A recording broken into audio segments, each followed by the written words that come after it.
Bienvenue à tous dans cette nouvelle vidéo. On se retrouve pour la suite des analyses sur les Pokémon de la 9e génération. Et bien petit à petit, on commence à tous les faire. Mais il y a encore beaucoup de choses à dire à ce niveau-là. Nous allons parler pour cette vidéo de Karmadura, qui est l'une des deux évolutions de Charbamba, qui est un Pokémon qui, comme les évolutions d'ailleurs, avait été présenté avant la sortie des deux jeux.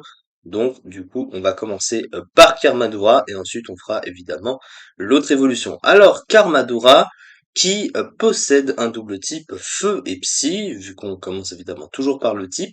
Feu et Psy, c'est un type qui existait déjà avant, on peut le comparer à Goupelin ou Victini, évidemment, le Pokémon fabuleux.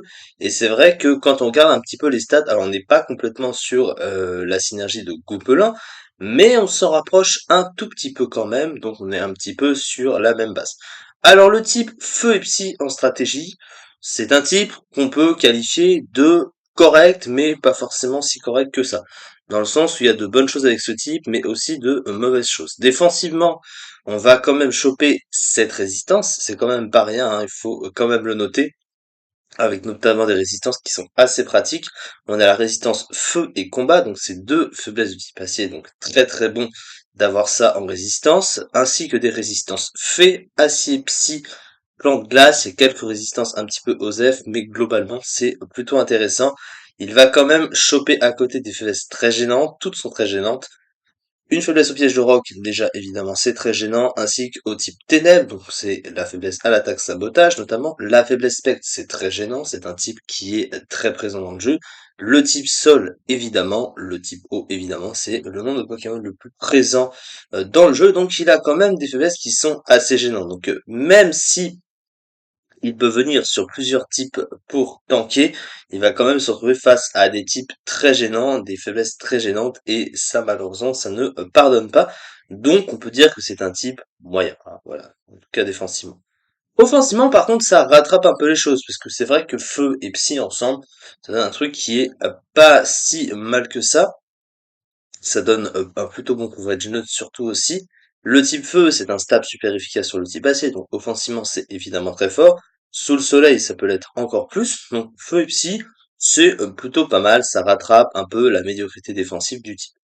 En termes de talent, il en possède deux. Le premier, c'est Torche, qui donne une immunité feu au Pokémon, et s'il reçoit une attaque feu, il booste la puissance de ses attaques de type feu de 50%, qui est le talent, par exemple, de Hitran, hein, qu'on connaît assez bien. Il y a aussi d'autres Pokémon, bien son autre forme, son équivalent, du coup, l'autre forme évoluée de Charbon a le même talent. Un talent assez pratique qui te permet de venir sur des grosses attaques de type feu de l'adversaire et en profiter pour booster ta propre puissance. Et si tu utilises le Terra Crystal Feu par derrière, eh bien du coup c'est très fort. D'ailleurs, j'en profite pour noter que le Terra Crystal n'a finalement pas été banni hein, de l'Overuse. Hein, c'est une information récente après tout un mois de suspect test. Donc, voilà, c'est une information qui est tombée, mais du coup il n'a pas été banni. Du coup il va rester. Donc c'est vrai que bon, j'ai pas regardé tout le débat sur le sujet. C'est une mécanique assez forte. Mais du coup, finalement, il y a peut-être eu un juste équilibre dans son utilisation. Toujours est-il que effectivement, voilà, hein, ce genre de talent, quand c'est couplé de cette manière-là, si tu prends l'attaque feu, si tu augmentes ta puissance de tic feu, et en plus t'altères à cristal feu, ça peut faire très mal à ce niveau-là.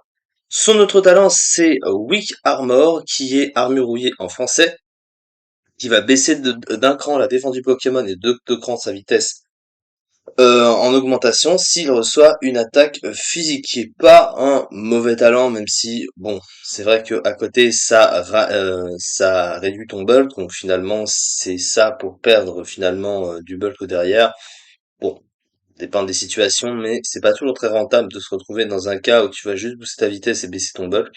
C'est-à-dire que tu tapes, mais derrière, tu peux facilement te faire revenge kill sur la première antagoniste. Si l'adversaire arrive à tanker derrière, bah, t'es un petit peu bloqué.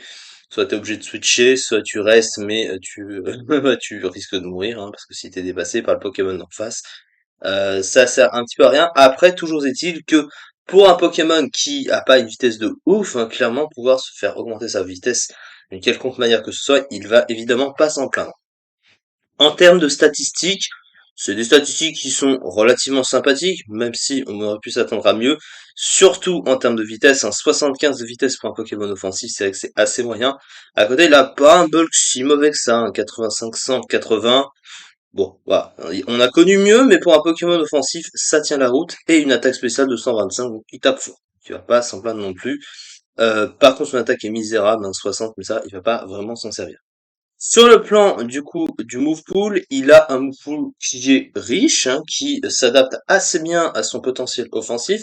Il a une attaque signature également qui s'appelle Canon blindé ou Armor Cannon en anglais, qui a 120 de puissance et 100% de précision, qui baisse d'un cran la défense et la défense spéciale après être utilisé. C'est un close combat de type feu sur le spécial, qui a une meilleure précision qu'Explo Force, à l'équivalent combat feu, vous l'aurez compris. Donc c'est pas une si mauvaise attaque que ça. Après c'est sûr que derrière ça baisse son buff, donc il faut quand même faire attention. Mais c'est une attaque puissante. Donc là où Close Combat est très puissant sur le physique en équivalent, et ben sur un stab feu qui peut être augmenté en puissance, et bien c'est plutôt pas mal. À côté, il a des options utiles, notamment des options de coverage. On retrouve notamment, alors sur le plan du type psy, évidemment, les attaques classiques, Psycho, Choc Psy, etc., etc. Store Power cumulé à Plénitude, notamment, assez sympathique. Il possède également Ballon, Vibre Obscur, Énergie Vague, donc tout un ensemble de coverage assez pratique. Sur le plan du soutien, donc du coup Plénitude pour se booster, c'est pas mal. Je ne sais pas pourquoi ma page s'est fermée. Ensuite, il a accès à Provoque, il a accès à Tour Magique, qui peut être parfois assez rigolo à utiliser. Feu Follet, le classique des Pokémon de type Feu. Pas de bon move de soin, effectivement, il ne possède que Repos. Pour un Pokémon offensif, un Pokémon de type Psy aussi, certains ont accès à de bons moves de soin, ils ont accès à Repos. Mais lui, non. Il a aussi accès aux écrans, si jamais, ce qui peut être assez rigolo dans certains cas. Voilà. Mais globalement, c'est un Pokémon qui est là pour taper. C'est un Pokémon offensif, globalement, qui setup et qui tape. Donc, gros classique à ce niveau-là. Le gros problème est, bah, il vient principalement bien de la vitesse qui le concurrence par rapport à d'autres Pokémon plus rapides, offensifs dans le méta. Toujours est-il que ça reste un Pokémon correctement fort. Il a quand même des faiblesses qui vont revenir, donc ça, effectivement, ça reste toujours un problème, donc il a besoin de se faire entourer de Pokémon ayant des résistances pour coupler ses faiblesses, mais globalement, ça reste un Pokémon puissant, euh, et qui fait quand même ses marques. Alors, il n'est plus en overused, mais il est quand même en underused, et plutôt bien classé, puisqu'on le retrouve septième quand même du classement, avec plus de 23% des usages, donc finalement, ça reste un Pokémon qui est assez sympathique, un peu concurrencé aussi par son équivalent physique. L'autre forme que l'on va voir juste après celle-ci. Merci beaucoup en tout cas de m'avoir suivi, voilà, pour cette rapide petite analyse, et on se retrouve très prochainement pour la suite.